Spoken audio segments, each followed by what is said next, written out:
Stop scrolling right now. What you're about to hear is not rumor, it's not hype, and it's not coming from one source. Iraq is under extreme political pressure. Foreign money is being threatened, and behind closed doors, decisions have already been made that cannot be reversed. If you hold Iraqi dinar or are watching Iraq's future, missing this update could cost you dearly. Welcome to Dinar World, your trusted destination for real-time Iraqi dinar updates and global financial developments. If you're holding IQD or closely watching Iraq's future, you need to stay with me till the very end, because tonight's breaking update is intense, emotional, and filled with major behind-the-scenes power moves that could change everything. Breaking news is coming out of Iraq right now, and the political temperature has reached a boiling point. We begin with a powerful statement connected to Nouri al-Maliki as shared by Claire. The coordination framework has categorically rejected what it calls blatant American interference in Iraq's internal affairs, calling it a direct violation of Iraqi sovereignty and an infringement on the national decision to choose a prime minister. The message is very clear.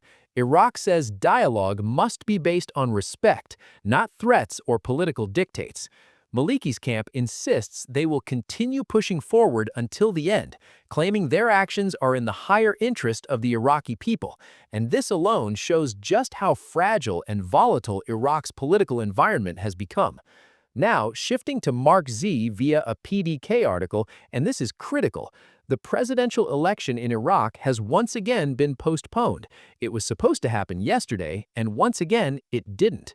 According to Mark Z, political deals are now being treated as a higher authority than the Constitution itself. The law is being ignored while negotiations continue behind closed doors. Simply put, the can is being kicked down the road yet again. Mark Z confirms that meetings are happening right now as factions try to resolve internal disputes, and these delays are not accidental, they are strategic. Next, an article shared by Fenu adds another serious layer. Donald Trump's special envoy to Iraq stated that corruption must be tackled decisively if Iraq ever wants true stability. He made it clear that militias are not the root problem, they are a symptom. The real disease is corruption, fake payrolls, fake loans, and fictitious assets draining Iraq for decades. He also acknowledged that more than 23 years of sanctions forced many Iraqis into survival mode, including side hustles and criminal activity, leaving Iraq economically unstable to this day. Now, let's bring in Militiaman, who offers a grounded and calming perspective. He admits the news is charging, disappointing, and emotionally draining.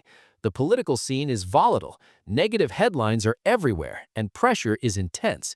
But he reminds everyone not to lose focus.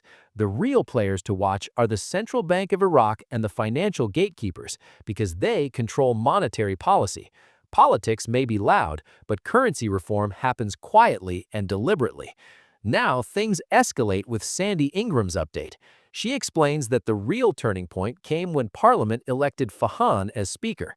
According to Sandy, the U.S. administration reacted strongly, allegedly warning Iraq that financial consequences would follow. Then the situation worsened when Iran reportedly cut off electricity to Iraq, squeezing the country from one side while financial threats came from the other. Sandy states that Fahan has ties to Iranian-backed armed factions and a history of attacks on U.S. troops between 2006 and 2008. The U.S. response was firm. If Iraq continues down this path, up to $112 billion in oil revenue could be taken away.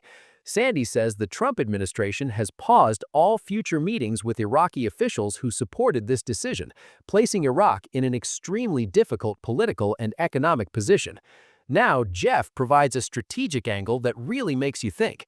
He asks, why would Iraq allow so much confusing and misleading news to circulate? His answer is distraction. According to Jeff, the chaos is frustrating people, shaking confidence, and discouraging investors emotionally. He believes Maliki may never become prime minister and that his name is being used as a decoy to confuse and mislead. Jeff strongly urges everyone to remove emotion from this investment because emotional reactions are exactly what this confusion is designed to trigger. Now we return to Claire with another explosive statement. She says that while efforts continue to stop Iranian-backed militias from rising to power, there is now a full-scale push to confront corruption at the highest levels. According to her, investigators now know exactly who is involved, including senior officials and their families. These corrupt funds were allegedly used to buy properties across multiple countries, secure foreign citizenships and passports, and even fund terrorist activities. Claire confirms that they will work closely with the U.S. Treasury and OFAC to ensure accountability is enforced without exception. Her message is clear and powerful. No one is above the law, and justice will be delivered to the Iraqi people. Finally, we come to Bruce, and this is where the emotional tone shifts dramatically. Bruce says a very well-known and highly credible source told him something different from anything he has heard before. The source said notifications will begin definitively this week. Bruce admits we have heard optimistic timelines before, but this time the wording was firm, not hopeful. Then he heard from another trusted source who said something even stronger. We are now at the point of no return. Let that sink in. This suggests decisions have been made, processes are locked in, and whatever comes next cannot be undone. As always, stay grounded, stay informed, and do not let emotions override logic. This story is far from over, and here at Dinar World, we will continue to watch every move and bring you the truth as it unfolds.